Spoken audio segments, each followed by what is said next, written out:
So the next portion of my exam is going to be assessing the lungs and chest.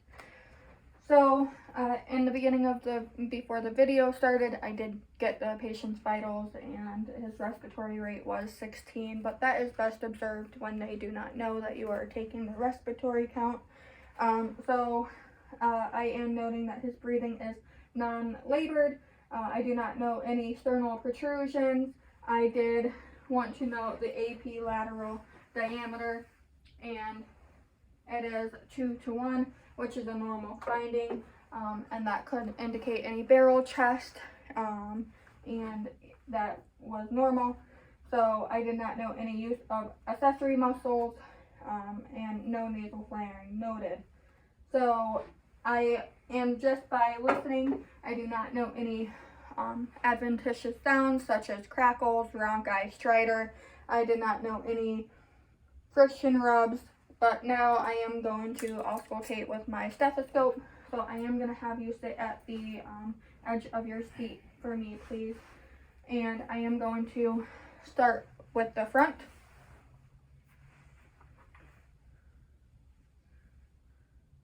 Take a deep breath. Take a deep breath.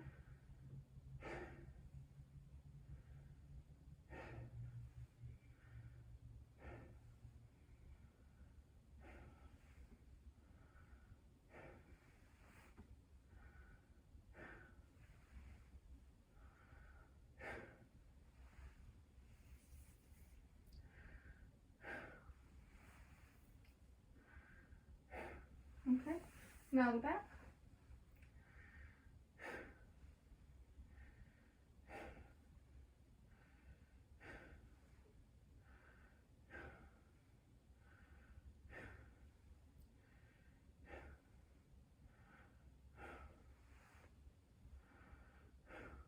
Okay, good. I did not, again, note any crackles, wheezes, rhonchi, stridor, or any friction rubs. His breath sounds sounded clear, and they did not sound diminished. So now I am going to have you turn a little bit that way so I can measure your thoracic expansion, and I am going to have you breathe in and out and do it again. Good. Thoracic expansion is equal bilaterally. I am going to now palpate for any crepitus. Oh, you can just sit normally. No crepitus. And that is a popcorny Rice Krispies.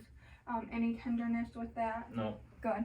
So the next portion is going to be assessing for tactile fremitus, and I am going to have my patient say 99, and I will tell him when to say it, and say 99. 99, 99, 99, 99, 99, 99, 99, 99, Okay. 99, 99, 99, 99, 99, 99, 99. Good.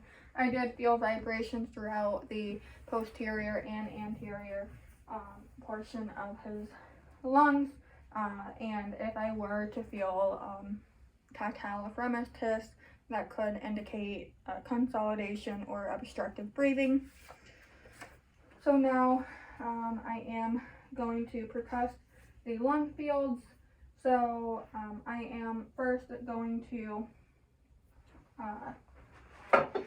start with the front side of him, and the normal sound is resonant, so that's what I want to hear.